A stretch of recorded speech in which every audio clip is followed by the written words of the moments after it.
So thank you everybody for joining this morning. Our fourth Career Pathways for Targeted Populations quarterly meeting.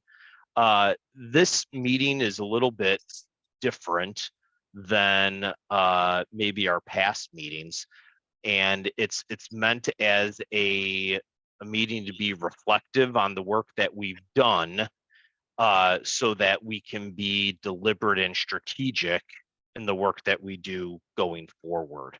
So what we hope you learn from today, if you haven't been able to attend some of the meetings or haven't been able to catch up on some of the recordings, just kind of an overview of the body of work of what we've done this year and what we've been working on, and really look to set the stage for work moving forward, right, in a form of a continuous improvement process.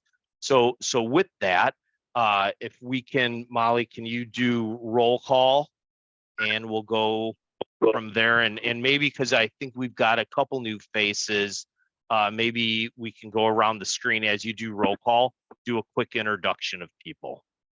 Sure. So how about I go around and list everyone's name, and then do you want to know anyone who's new, and we'll just give them an opportunity to introduce? Yep, that'd be great. Okay, great. So everyone, I see Sarah Blaylock. I see a call-in number of 309-368-0411. So if that's you, if you could put that in the chat, your name. David Friedman. Oh. Sorry. Oh, no worries. Could you say your name again? Yes, this is Blanche Shoup, Workforce Director in Western Illinois. Thanks, Blanche. Good to hear you. David Friedman, LaDonna Henson, Marcy Johnson, Mike Massey, Dan Kunert, Dina Giacometti, Kurt Oldfield, Michelle Velez, Jasmine Williams, Jamie Fry Figueroa, Jennifer Harris, Craig Kissinger, Kylan Fisher, LaDonna Henson, Laura Gurgley, Lee Reese, Lori Kittner, Mark Lohman, Molly Dowling, Pat Marr. Oh, sorry, I thought I heard someone. Shannon Hampton, Todd Lowry, and Whitney Thompson. So that's everyone we see here. And I know we have several work group members here who maybe typically don't come to the whole CPTP. So welcome to everyone too. So and for those that don't know me, I'm Craig Kissinger, Director of Human Resources for National Tube Supply, up in a suburb of Chicago. I'm one of the co-leaders and kind of do this type of thing, narrate and report out to the IWIB for the committee. But you know, a lot of people make this work, and I'm very appreciative of them, and really as they do the report out, these are the people that are helping drive the action and getting the work done, and we really appreciate their leadership in those areas. Who else is new, or maybe this is their first meeting that they're attending?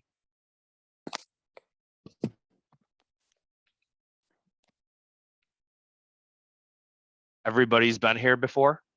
Good morning, everyone. I'm Jamie Fry Figueroa. I am the Distance Education Recruitment Coordinator at SIU Carbondale. Hi, LaDonna.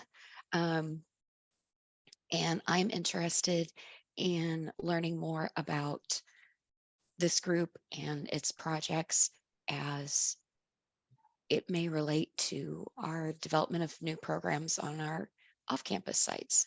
So thanks for letting me be here. Oh, thank you for joining us.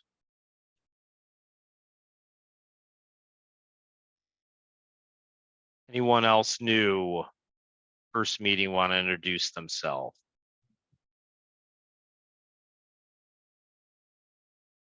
Okay, so moving on, if you could actually, I missed that, I should have had you reorder these, Molly or Sarah.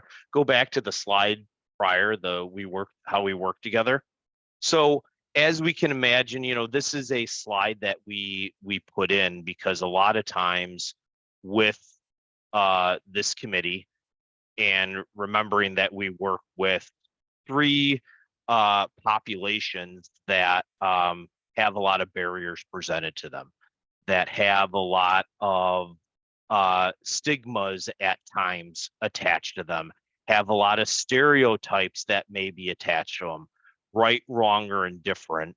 And people use different language at times, and we want to make sure that when we go through these conversations, we're respectful of that, and try to ensure that we use language that is appropriate. I know, as an example, the term returning citizen has gone through an evolution, and I think Kylan, didn't we recently talk about even another evolution of that, of where that direction that's going in a completely separate committee that you and I work together on? We discussed the difference between second chance hiring versus fair chance hiring. And the history behind that, and yeah, the direction of moving towards fair chance hiring as the term we want to use moving forward. So that's a great example where, me being in the business world, right, versus a lot of people on this call are in different agency or support. We mix up all these names, right? Somebody else in another group I'm in calls it alphabet soup, right? But we want to assume positive intent and make sure that we give people an opportunity to speak up. Because of alphabet soup, we want to make sure that we use what things actually are versus using acronyms or things of that nature. And this just allows us to be able to have more robust, meaningful conversations so that we can draw, move the ball forward in these areas for the groups that we're looking to work with, particularly people with disabilities, returning citizens, and opportunity youth. Okay. So just wanted to set that in, and this will become, we're going to have this in our presentations for probably the next year, just to reinforce this behavior as we develop a type of conversations. So next thing, we did that. We need to have approval of the September 29th minutes, I believe. Those were included in the calendar appointment, correct, Molly and Sarah? Well, I can put them in the chat right now. I'm gonna be honest, I don't remember, but I will put them in the chat right now so that they're in the chat. Thank you. Yep. So this is the minutes from our great meeting that we had out at the Kiwanee Community College, right? Center that Mark helped put us on. Thank you, Mark. If I can get a motion to have those minutes approved. I make that motion. This is Mark Lohman. Thank you. Any abstentions? All in favor of approving those minutes? Aye. Aye. Aye. Beautiful. Cool. Aye. Now we can get on to really meaningful stuff.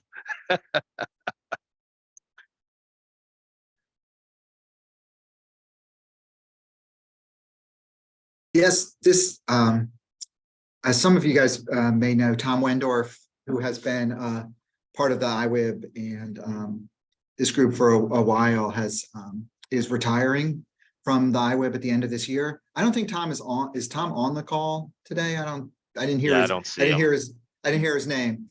I have like a whole like tribute and video for him. No, I'm just kidding. I do, but just so if those of you who don't know Tom, I will talk him up here, even though he's not on the call. He joined the IWIB back in 2013. And since then, he has worked on both the IWIB, but a whole bunch of other things around DuPage County. And I live in DuPage County, and I've seen a lot of the impact of the stuff he's done. He was a member of the local workforce local workforce board, working at DuPage, the DuPage County Workforce Commission, P20, the Illinois Workforce Commission, the Illinois Equity Task Force. over the last 10 years. But I think beyond just what he's been part of, he's also created a whole bunch of things. Career Connect Metro West, which was a program designed to find jobs coming out of the sort of the financial crisis for people in the early 2010s.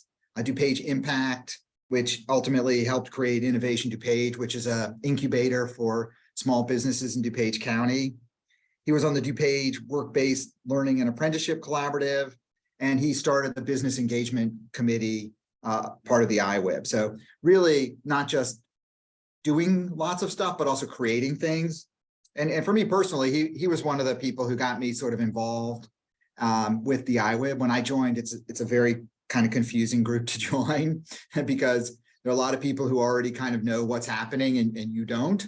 And to Craig's point, there's sort of the alphabet soup. And he really was someone who helped me. So thank you, Tom, for all you've done. Even though you're not here, we'll clip out this and send the recording to you. So Tom's been great, and I appreciate what he's done for the workforce system, for the IWIB, and for me personally. No, thank you so much, David. And I think I would certainly echo David's comments on Tom. This year has been really a full year of me interacting with Tom, and he has taught me so much. And I think there's people like the Tom Windorfs of the world. Thankfully, Mike Massey, although he retired from the board, he's still staying engaged. And I know, me being new to it, like you said, David, I think these are business leaders. As I look around, we have again a kind of a whole mixed bag of people on this call from different backgrounds and agencies and universities. These are business leaders that I think we really look to for mentorship, that have a lot of experience and touch a lot of lives. And I think they bring a perspective that again helps us move the ball forward and really have an impact and move from a lot of talk to more action. Right. So thank you for that. Yeah. And I mean, I think Tom was also really great at what you're saying about sort of bringing the business voice into the conversation and making sure we had that perspective, and also the local workforce board. He, as Absolutely. a member of that, he was always a big advocate for the fact that sort of results happen on the ground in the community, not in the conference room. And it was really good about sort of reminding us of that always. That's wonderful. Thank you. So thank you, Tom. And I'm sure if you see Tom, or if you know Tom, send him a note. And if you can send him a note and thank him for his contributions over these years, I'm sure it'll be much appreciated. Okay.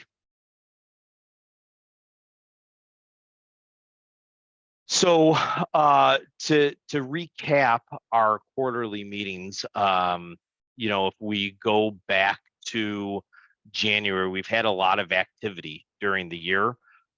In January, we had a career pathways for individuals with disabilities focus. We had a great presentation that David led from Misericordia in combination with IDRS, and highlighting how we can combine work experience and giving people meaning in this space, regardless of the disabilities that they may have. And really kind of, it was a great inspiration to see that work in action. And despite, even coming out of COVID, how work could still continue in that process. In March, Blanche helped us. Thank you, Blanche. And Mike Massey really lead the way in driving a great PD&L focused conversation with Cole Wholesale, and how working with youth and utilizing internal apprenticeships and internal training to create a pipeline for workforce in an area where there's a lot of need. As we know, PD&L is a big focus, and we looked to, and will continue to look to, utilize learnings from the TD&L task force to roll into our work plans within our different groups, right? And I think there's a good connection with TDNL and Opportunity Youth, and I think we can see some good things to come in the next year or so as we kind of pull on those threads. And thank you, Eric Hill, for your leadership in that area and helping drive those things, and Marcy for introducing those relationships. It's fun to see, you know, things moving forward. In June, we had a fantastic presentation. I think that was, you know, really earmarked, and we're going to talk about that a little bit. One of the opportunities where we really invited, you know, started to invite a large group of individuals to a discussion, right? And really started, we already did a good job of trying to get the word out and talk outside ourselves.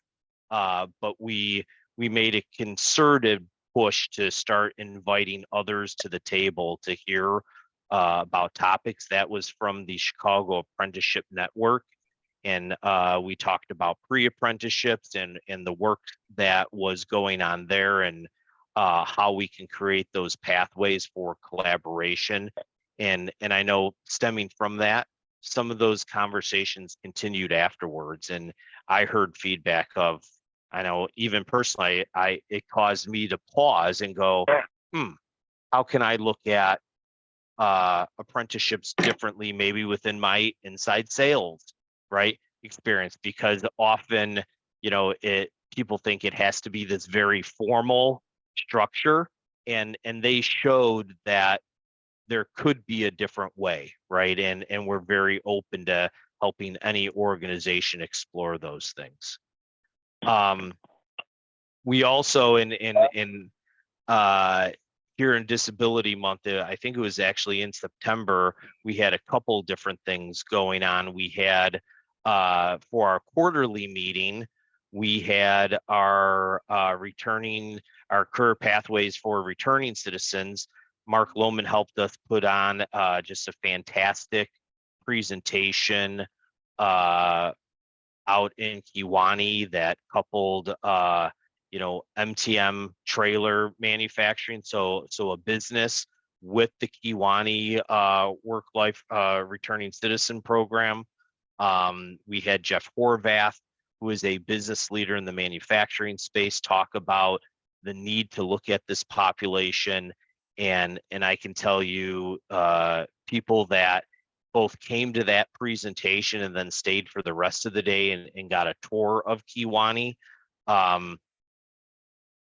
were amazed at the impact that programs like this can have, and saw the connection between the individual, the programs created by IDOC, and the partnership with the local workforce and business, right? So you kind of have all those things together in the special sauce, and that's what made that such an impactful, because they saw every piece of that pie and how success could look if all of those groups come together with a common purpose. So that happened September, and then I know David will be talking about the great success of a webinar that we did on September. That wasn't part of our quarterly meetings, but that was part of the work plan that was established by that group. I will say that, you know, as far as that work product, and we'll see that here as we talk about the individual work group structure, the disability group is probably the farthest along as far as evolution and development of that formal structure. And what you hear from David and his work group, you will start to see us roll out in these other groups over time. So next slide. So continuing to talk about some of that impact, what you'll see here on this slide is this slide really highlights some of the big changes that have happened in the year. Again, similar to Tom Windorf, retiring. Mike Massey helped pass the torch to me. Thank you, Mike. Mike still is in the wings helping me constantly, mentoring me, and I appreciate that. Margie Sherman was a leader, and I know she's moved on to other activities. And along with me coming on, I've asked both Marcy Johnson from ISB and Mark Lohman, who, as we just talked, is really doing great things in the Kiwanee area with returning citizens. Ask them to lead the work groups and be part of our leadership as we move forward with this group. We've moved in the direction of, creating some formal structure in these, so that there's a process for sustainability long term. Some of that drives from the collaboration that we've had with the IWIB and continuous improvement, working with the pre-apprenticeship work groups, the task force, the TD&L task force, all those things that you're seeing spill into this group is cross-pollination, so that we get system integration between the different things that the IWIB is doing, that such as the TD&L task force recommendations, such as the equity task force recommendation. We're formalizing on how we get that integrated into all the different work groups, so that we can be mindful of those things as we move forward. Finally, what you see here, the final metric, I like, and the group talked earlier, hey, what were the outcomes, right? Have we seen more participation? And granted, we're coming out of COVID. What will be fun is, as we move on and we continue to look at these metrics, is to see how participation in these meetings and in the work groups, how that grows, right? How many people are we getting into the conversation, and seeing how many lives are impacted, and how can, and maybe asking the question, if we can't measure that today, how can we measure that going forward? So you'll see in those metrics, besides the meeting attendance, Molly and Sarah and team kind of pulled together some other metrics about increased participation, awareness, and inclusiveness that we're able to push out and start measuring, so that we can use that as a benchmark moving forward for this committee. These next couple slides I'm going to move through pretty quick, but you're going to see some of this. This is a view of the career pathways for targeted population metrics. Likewise, you're going to see a similar graph for the work groups. And I guess one of the things, as one of the co-leaders, that I want to emphasize, and kind of an ask for everybody, we see over here, out of the whole group, I didn't even count Molly or Sarah. Do you know how many people is this in total? So 18, 25, of 30 or so employees, 30 or so members, we have 9 businesses, right? As we know, from an IWIB standpoint, even the IWIB and the LWIBs look to have 50% business representation. Each of us on this call interact with different businesses. It would be great to get more of a balance of business and agency representation. And we talked about having a graph like this, so we could see visually, hey, where are areas of opportunity? Who else do we need to reach out to, right? Maybe somebody from DCEO, maybe somebody from IDOC, right? To kind of round out, so that we're hearing everybody's voice. Because as we spoke on different calls, we want to make sure that we're gathering those perspective, and a lot of these groups really spill over to one another, right? If we're talking with returning citizens, how many of those returning citizens may have associated disabilities, right? That are relevant, so that we make sure that we're addressing all the issues. So I guess one of the calls to action will be number one, make sure that if there's somebody else we need to be inviting to these discussions, let us know that, or maybe make the introduction.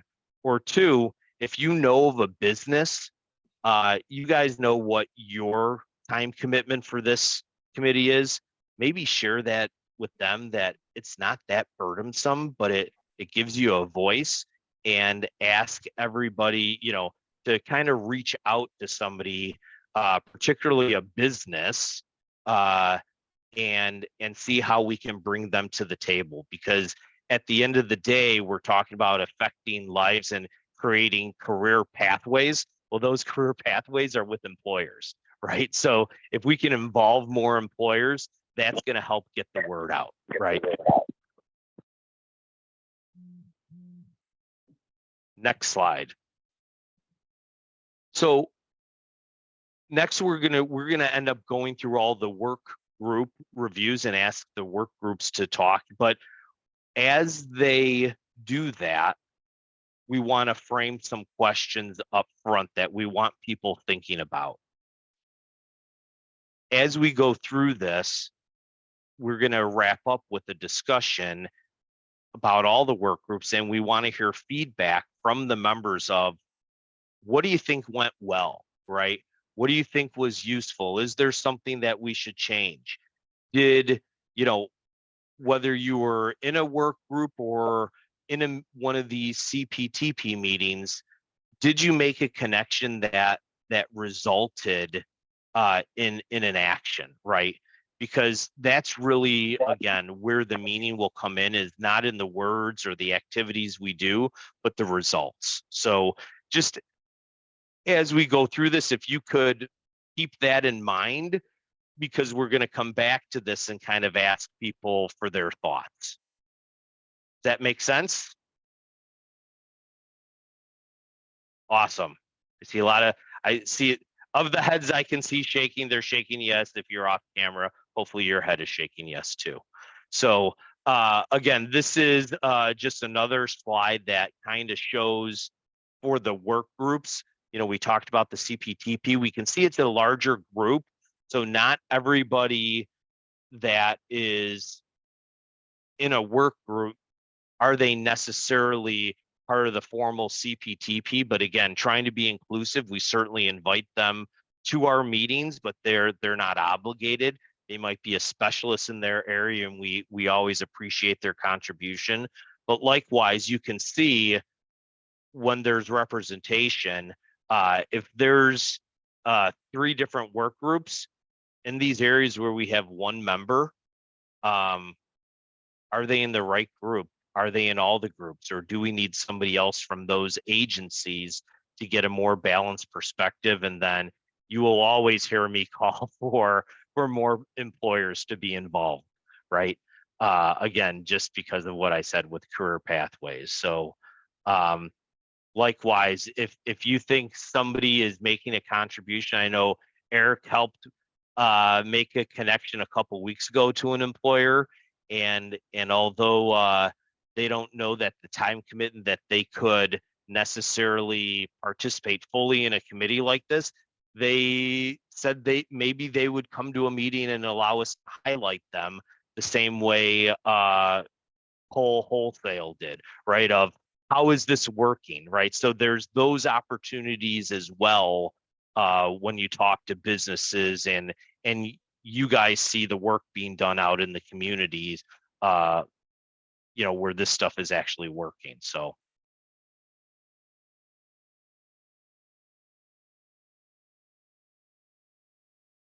that's just what I was talking about before, where not everybody's a member. They don't have to be a full member. We invite them to the conversation, but the work groups is where a lot of the work gets done. And we appreciate you participating at, in any way that you can. We appreciate that contribution.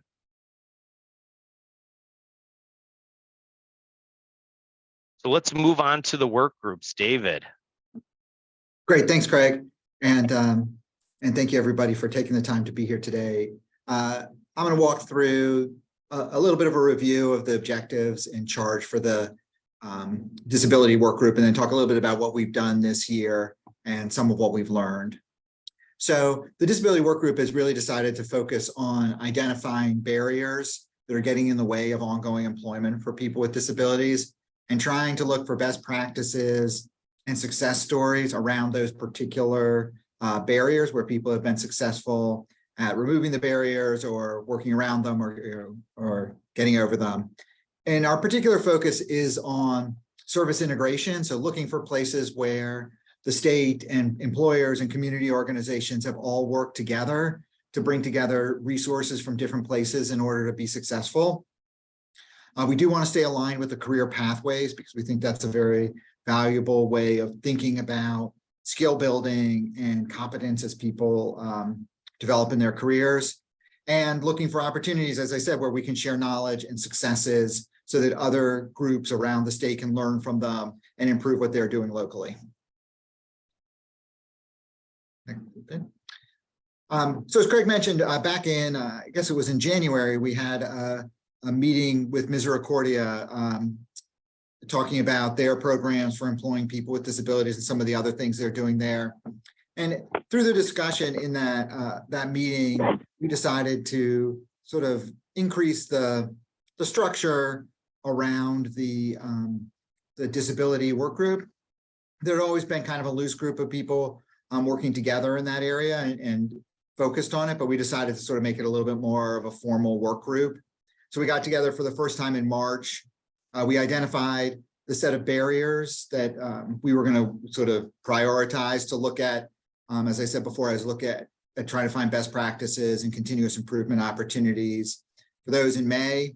Based on that, we pulled together a Wednesday workforce webinar in October, which is National Disability Employment Awareness Month, and brought together, as we had said, I said earlier in our priorities, was representatives from the state, from DRS, from a community provider, and from an employer to all talk about their experiences, successes, and challenges of employing people. Yep. And then our next meeting is scheduled here coming up in a couple of weeks, where we are working to plan a webinar for the spring. As I mentioned, we identified barriers that we were going to sort of prioritize as the ones to spend our time sort of trying to look for solutions to explain, and they're listed here. They fall into three categories. The first is readiness, and that's both readiness of the employee as well as the employer. So what has to change? What kind of skills do employees need, potential employees need to be successful? But then also, how do employers need to look at the way they run their business, the way they design their jobs, the culture of their organization, and all of those other kinds of things to make sure that when they do bring in people with disabilities, that they are successful. The second big category is physical barriers. So these are challenges largely with getting people either through transportation or workplace design issues to enable people to physically get to their jobs, but also accommodations and what kind of accommodations are successful. And I think also really around accommodations is sort of demystifying them.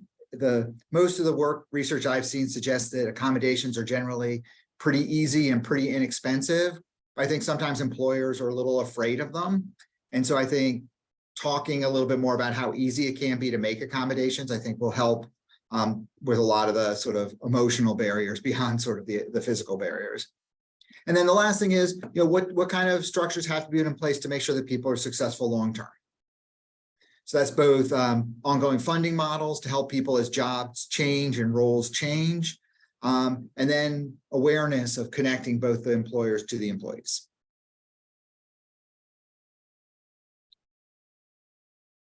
I mentioned earlier that in October, we ran a workforce webinar. I think it went really, really well. We had Marcus Deemer from the DRS Workforce Development Unit, LaDonna Henson from a community provider, the Evaluation and Development Center at SIU, and then Garrett Rosiak from Ascendant, who's an employer, who worked formerly at the Bazaar, where they've hired a lot of people, and then has moved to Ascendant to build a national program there. And I think it was a very interesting conversation. They each brought sort of a short perspective about what they've found successful and what they're doing in their organizations. And then we had some Q&A talking about what they had learned and some of the challenges that they were facing in trying to employ more people.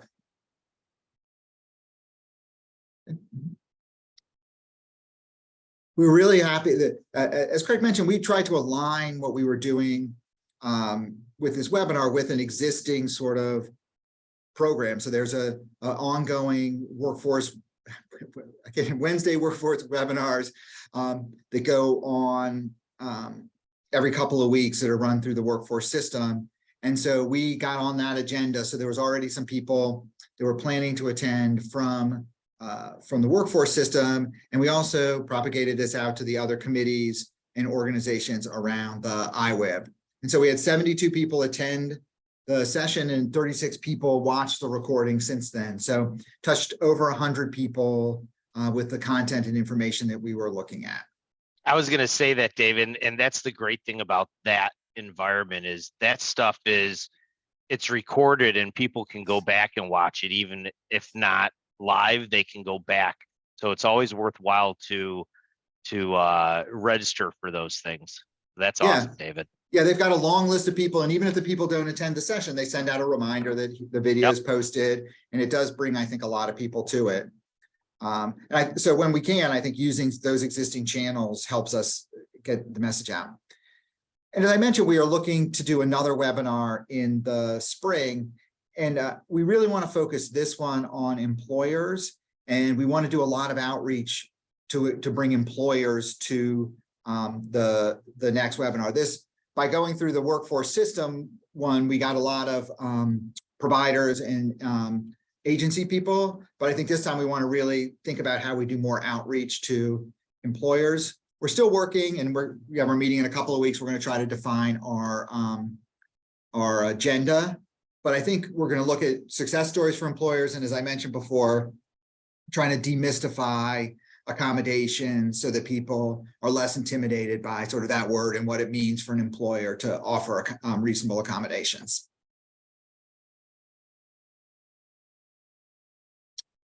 Yeah, so this is our work plan. As I said, most of this is going to, what we do is we meet basically 2 out of every 3 months. So there's the whole CPTP meeting meets 1 month, and we meet the other 2 months in a quarter. And so we meet about 8 times a year.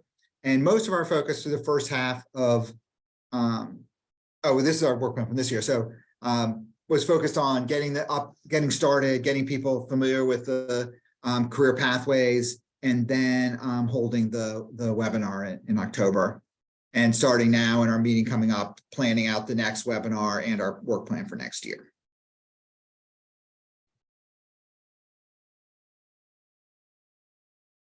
And I think each of the work groups is going to try to support a quarterly meeting. So we're also trying to identify what an appropriate quarterly meeting would be for us to address. And I think we're planning to continue our focus on barriers as sort of the organizing sort of structure as we talk about, where we're looking for best practices and so forth, and then keep moving with that cadence into 2023.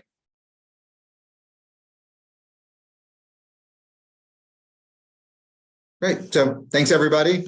We'll have a chance to talk about that. I'm very interested in people's input on what worked well and what didn't work well during that year, and look forward to talking about that now. And I'll turn it over to Marcy to talk about the Opportunity Youth Work Group. Thanks, David. Okay, so we too have our structure similar to the way David's group is. We did have a charge. This was something that we created as a group, made decisions on. The charge for our Opportunity Youth Group is to identify and provide strategies, recommendations, and best practices to increase and expand access to career pathways and career opportunities for youth. And that's a mouthful in itself, right? There's a lot there to look at and unpack. We have 3 priorities, the same as each work group, in service integration, career pathway awareness, and continuous improvement. And, you know, we are looking at how we can find more funding opportunities in the field, how we can engage business with the education system. So how do we help integrate the work that's going on? In the awareness piece, we know that there's a lot of different, as Craig had said earlier, alphabet soup. And industry talks one way and education talks another, and we're trying to align, you know, our focuses and our priorities so that we're addressing the high skill, the high wage, and the in demand that is occurring in the field. And then just the continuous improvement, always finding ways to improve how the special population youth can access and be able to engage in career pathways, and also just to be efficient so that we have more efficiency in our communication with you and external stakeholders. So in the spring, leadership and members were brought on board. We developed this Opportunity Youth group. We held our first meeting on July 20th, and that's where we took the charges and the priorities that I just shared with you to the group. We tweaked them and we approved them. In August, we started like almost a trilogy of our work. So in August, we met and we talked about what our in-school youth barriers were. We came up with a list. Skills USA presented to us about areas that they were seeing and what work they did. Then in November, we met with Homework Hangout, and they also shared with us barriers for out-of-school youth. So we're looking at both in-school and out-of-school youth. And then we've surveyed the work group to find out, you know, based on the barrier list that we've created, what, you know, where our priorities should lie and the direction we need to go. Because as you know, we're a new group. And so we're trying to find out where our areas are that we really want to focus on first. Next. So I won't read all these to you, but because you can read, but you can see these are some of the barriers that came out of the presentation, and just those of us that have been in the field know that there's issues. And as you can see, a lot of places it's lack of, you know, and how do we help support that lack of, whether it's in career awareness, whether it's in financial, whether it's in the leadership pieces.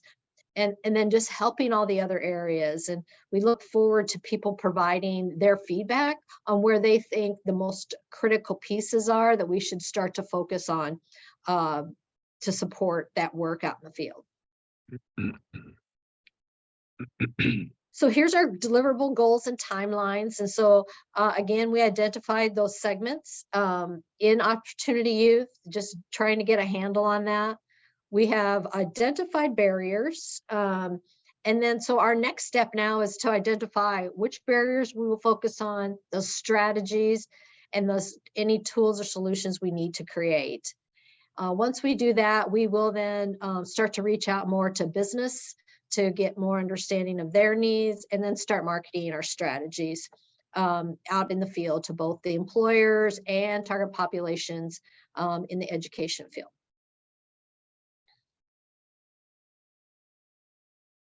So yes, we are still working things out. We do not have a date set for our December work group meeting. So we're always a work in progress. Marcy, and maybe one of the things that you can just briefly touch on is is really the need for this. You just recently attended a meeting, didn't you, that brought together employers and educators? Oh, yes. And it was a very, those meetings can, if you get an opportunity to attend, are very lively, and there really is a desire and a need for this type of collaboration, because those two sides, they need somebody in the middle helping them figure some of this stuff out, don't they? Yeah, absolutely. And that's, I think the beauty of that was hearing from both sides, because they both had needs, but they didn't understand, maybe the needs of the others. And I think sometimes, like when it comes to the education field, business and industry doesn't realize how the education field can support the pipeline, and prepare the students to be those future employees. And so we're almost like that hidden secret. More and more people are paying attention to it, and workforce, with work-based learning and opportunities like that. But yeah, if you do get a chance to attend a meeting like that, I think it's valuable. Molly was at that meeting as well. And we just felt like we walked away from that like, okay, we've got some doors were open, I guess I want to say, when people were talking. So yeah, absolutely. It's a great opportunity for everybody. Awesome. So looking ahead to 2023, we are working, once we develop our barriers, we're going to work on developing our work plan and get that approved by the group. And then we'll start working on, where are our solutions to help with the barriers. And as I said before, we're going to market those solutions. We also are going to do a Workforce Wednesday webinar in the future, and we will as well host a quarterly meeting related to Opportunity Youth. So, yep, with that, I'm going to pass it on to Mark. Good morning again, everyone. Our returning citizens work group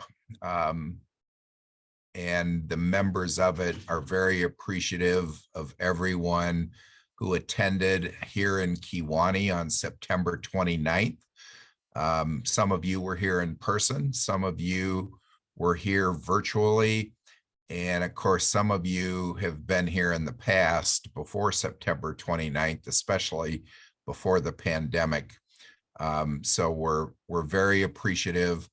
And those of you who have never visited Kewaunee, if you have that interest, I would be happy to make that arrangement so that you can visit inside Kewaunee Life Skills Reentry Center, as well as one or more of the businesses that engage with that population. Our returning citizens work group charge and priorities. By now you're noticing a trend. And one of the reasons for that is that these charges and priorities roll up to this committee, and they also roll up to the Illinois Workforce Innovation Board. So that's why there's consistency. If you have thoughts or comments, we're going to continue to have this format, but if you have ideas for improving the wording, adding something, changing something, we're very open to that. The next slide shows a little bit about where we've been in 2022. Very much an organizational year, and these meetings have all been virtual, other than the in-person meeting that we had that was in Kewaunee on September 29th, which brought people from this overall committee as well as the work group. We continue to discuss barriers, and I see we have our work cut out for us, because these next slides are going to show, well, before we leave this slide, we will have our next meeting on December 6th.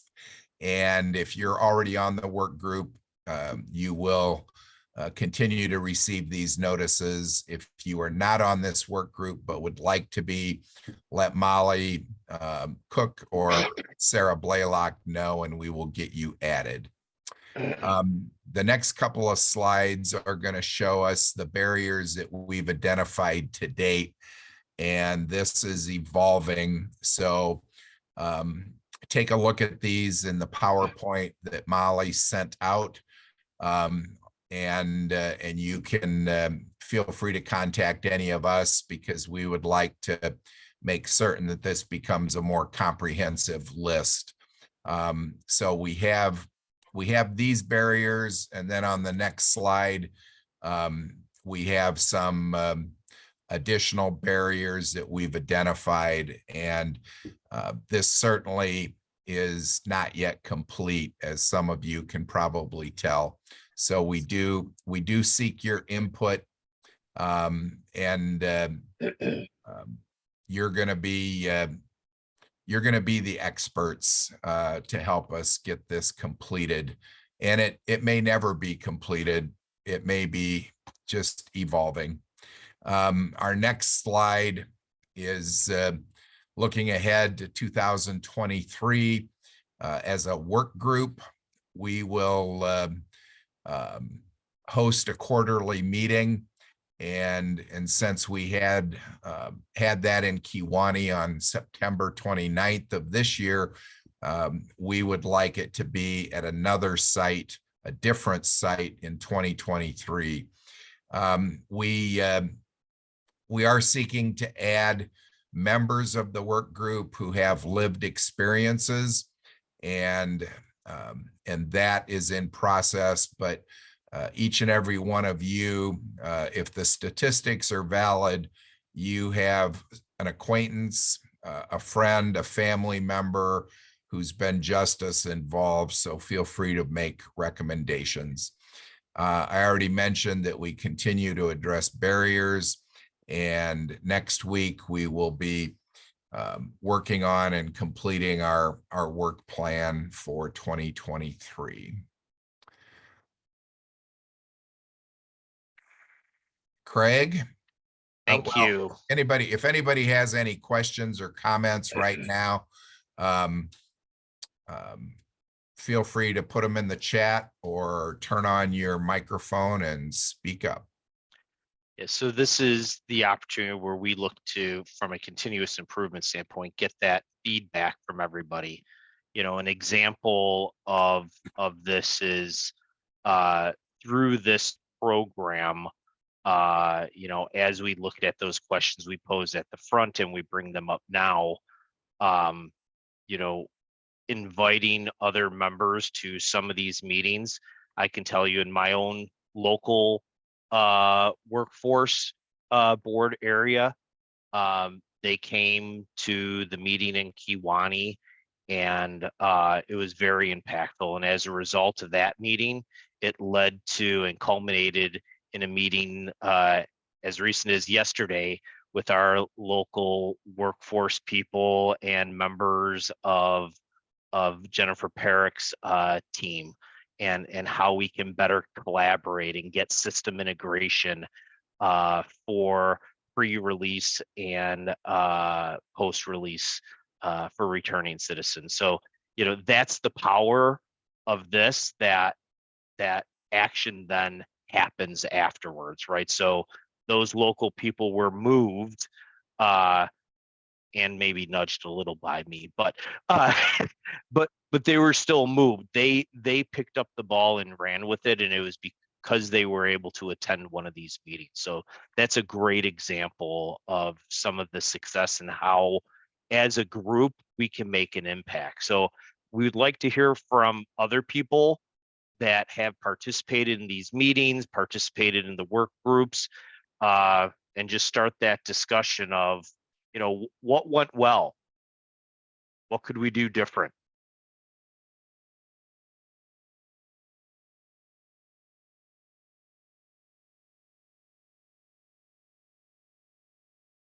I love uncomfortable silence.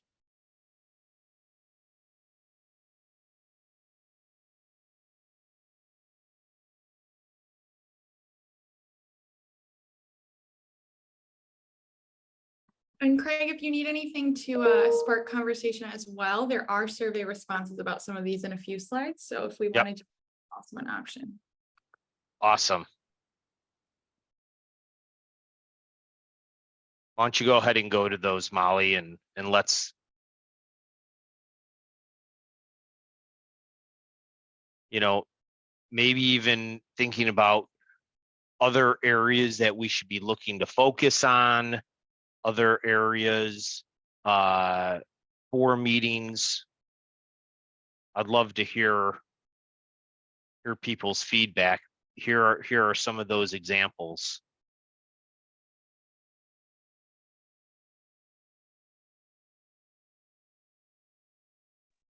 Whitney, thank you. We'll require, I know Marcy had to jump off real quick for another meeting, but we'll record that and get that to her. I guess I do. I have a question here. I've never heard of Benny's Pizza and Bridges program. So does anybody know what that is? I'm kind of curious. I haven't heard of that before. Yeah, that's in my area. We're working with that in LWIA 24. We work with the Bridges program, which are students with differing abilities, cognitive abilities at the school system. And so we're using WIOA funding to do paid work experiences with Benny's Pizza. They started with a job coach. They're now to the point that they're grabbing more advanced skills and they're on their own. And that program's continued to expand. That sounds great. Thanks. I didn't know anything about that.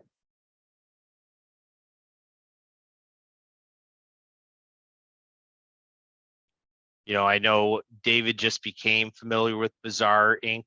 Mark Lohm and I attended a meeting that we were just acquainted with Bazaar Inc. You know, what we asked is, are there things that you guys have explored or people on the committee have witnessed or are aware of opportunities, kind of like what Lee brought up, or where Mark Lohm and I spent some time with the CEO at Bazaar Inc. That is a distribution company. They take second products that kind of go to a Marshalls or a TJ Maxx. And if I remember the stats right, and Dave, you might know them because you've talked to them recently as well, was it like 40% of their workforce is disabled people, right? Oh, yeah, yeah. It is their sort of primary target hiring population. Yeah. And now they're moving into the returning citizen arena, right? Which is fantastic. Hi, this is Michelle Velez with the Division of Rehabilitation Services. Yep. We're actually partnered with the Bazaar, and we have had a lot of customers get employment with them. Awesome. So that's a great opportunity in the future, maybe to highlight how having the system work together, right, can be fruitful. Yeah. And we know how important distribution is in Illinois and the hiring challenges those businesses are having. So that's it's a high employment industry too. So if they've cracked a code on it, that would be fantastic. So looking at these, does anybody have any other suggestions or ideas as it relates to that, or feedback to the group? Something you'd like to see? Are these meaningful? Is there something that we can do differently to make them more meaningful? Don't be shy. Hi, this is Michelle again. I had a question. What's JCFS and SPR on the disabilities focused speakers? I think JCFS is probably Jewish Community Family Services. I'm not positive, but that's what I would guess. Okay. And then SPR, that's the company Pat Maher works for, that has done a lot of interesting things, and they're in the sort of technology and computer business, so slightly different different career pathway. Okay, thank you. That's a guess on JCFS. I don't know that for sure, but that's what I had thought. Yeah, I just looked at the survey and it only had the acronym. So yeah, if anyone has more details, feel free to hop in. I had a question. and this may have been covered at a different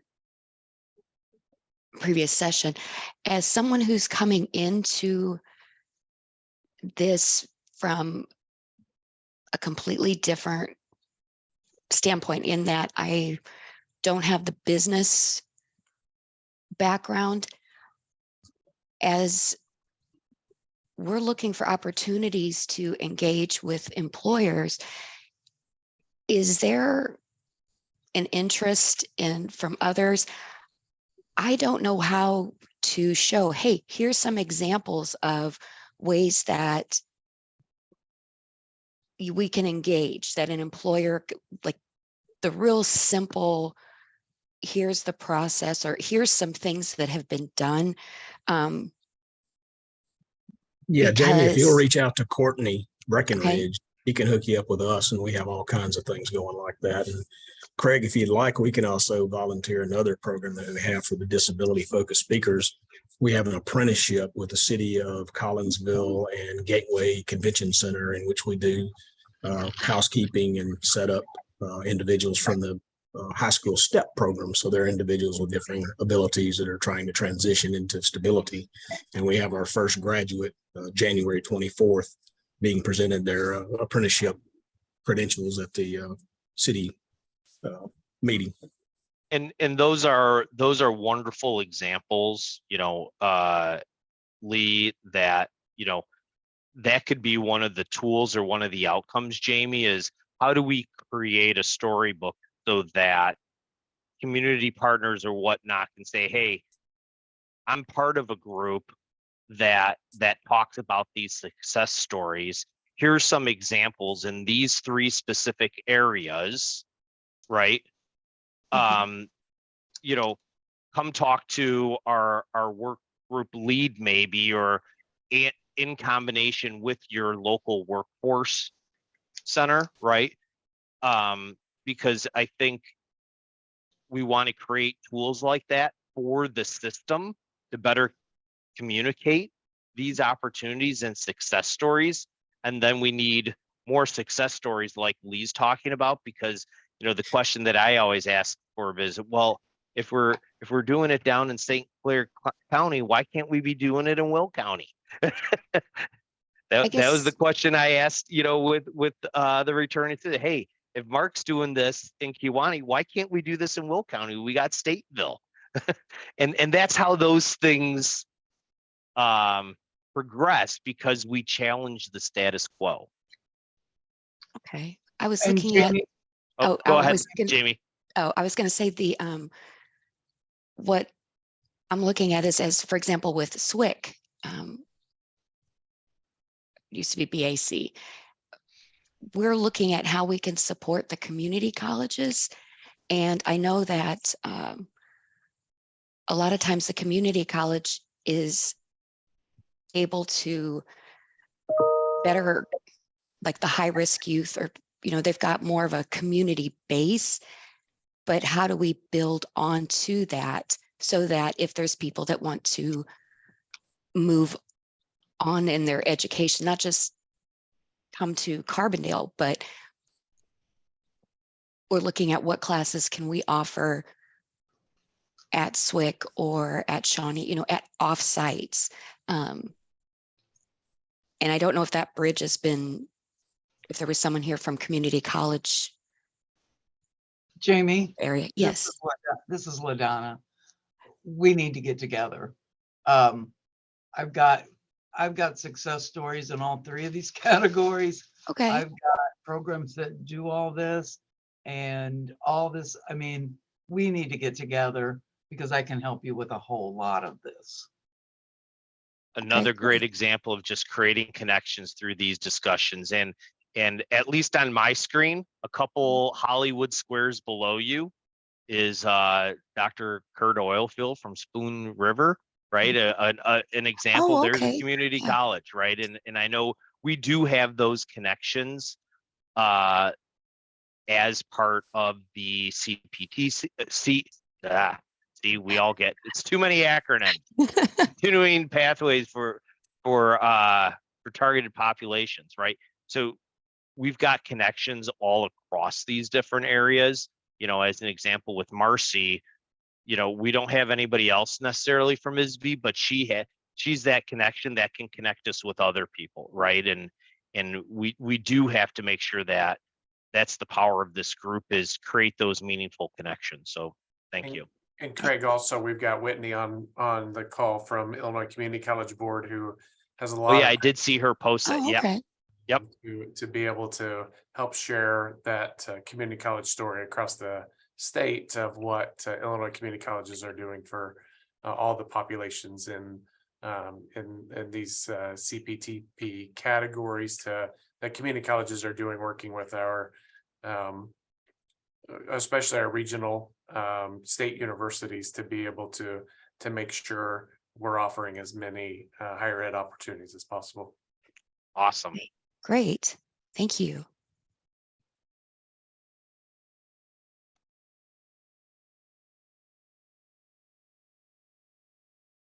Anything else? And I see some great things being put into the chat. Thank you so much.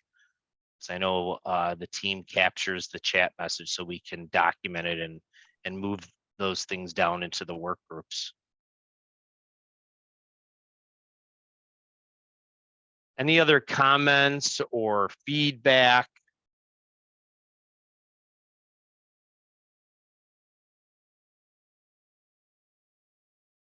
Craig, I just want to reinforce what you were saying. I do think it's really important that we have the state agencies' involvement, especially you know, DOC and DCEO.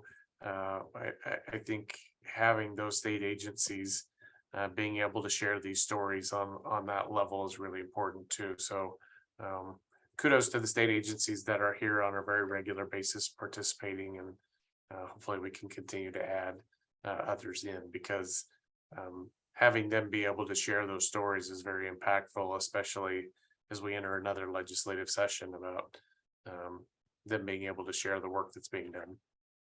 Absolutely. Absolutely.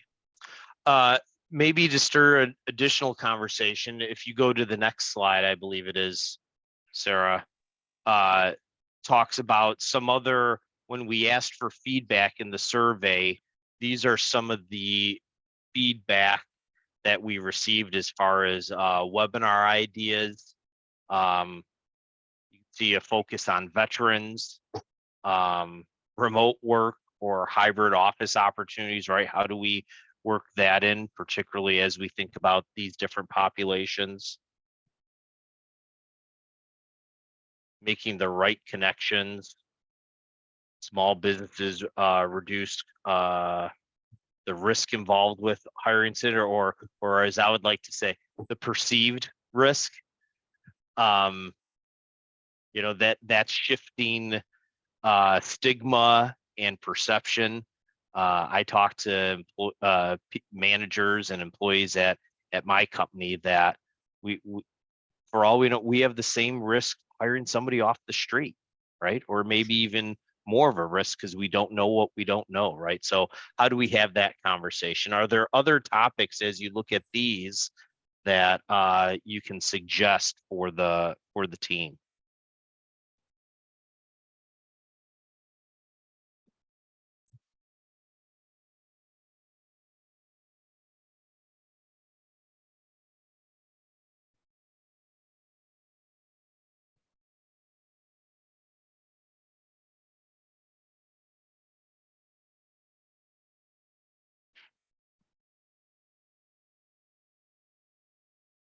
Hearing none, you know, that you know, kind of wraps up the discussion portion. You know, in the balance of the slideshow that will be sent out are several different items. One of them is just kind of a review of our charge and priorities. What we ask the team to is to make a thoughtful review of those charges and priorities for each of the work groups and maybe for the committee overall, and really think about as we continue to grow, right? these are living documents, right? And we expect them to evolve over time as we grow and we learn together. So we want people to always keep this mindful and help really hold us accountable to not just living the charge, but focusing on these different priorities as illustrated below of how can we drive continuous improvement, drive service integration, collaboration, and really support those pathways for all these targeted populations. So just be mindful as we move forward and we go into the new year. Think about, are these appropriate? Are changes needed? Oftentimes we go, oh yeah, they're fine, right? I'm asking members of this group to do a little bit more than that over the next 5 days, 7 days, 10 days, because the impact is on targeted populations, people with disabilities, returning citizen opportunity. These are people that need our help, and we want to make sure we're doing meaningful work. The next slide just kind of goes over our tentative dates, just so that we can put them into our calendar of when our quarterly meetings will be. So that's in there. There's also a list of different locations of where we can have these meetings at. We are looking as we move out of COVID. Mark Lohman helped set us up in just an excellent location out in Kiwani that we learned a lot having a hybrid meeting. We had a number of people in person. We had a number of people remote, and we asked feedback from the people that were remote of, could you hear what? So helping us identify locations that we can have meaningful meetings, because we understand not everybody may be able to drive to a particular location, right? But we would hate for them to miss out on the content. So again, having a list of resources to have these meetings are helpful. Some of the things that we're also doing is we're developing some speaker guidelines so that we can, again, kind of formalize and help break down some of the barriers. Sometimes those speakers are nervous, right? Or don't know where to go. We're trying to create that structure to show them what works well in terms of best practices. Now, is there anything else for this group? If not, we will move into the public comment. I always like to, is there public on the?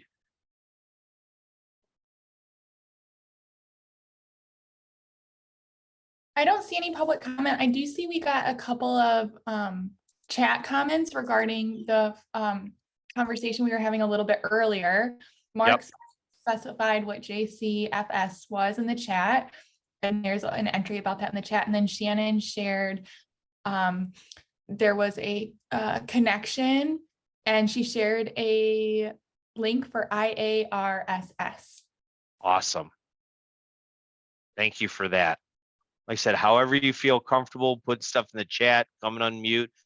We love this type of feedback, and the team.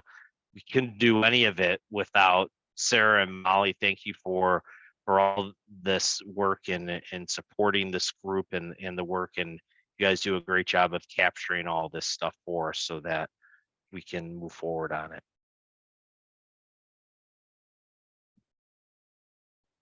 Okay, if there are no public comments, then I will move to adjourn. The next quarterly career pathways for targeted population meeting tentatively is set for March 7th from 10 to noon. Hope everybody has a very Merry Christmas and a happy holidays. and is safe and healthy as they move into the new year. Thanks, Greg. You too. Thank you. Thank Be you. well, everyone. Thanks, Craig. Take care, everyone. You all, happy holidays. Happy holidays. Thanks. Hi, everyone. Holidays.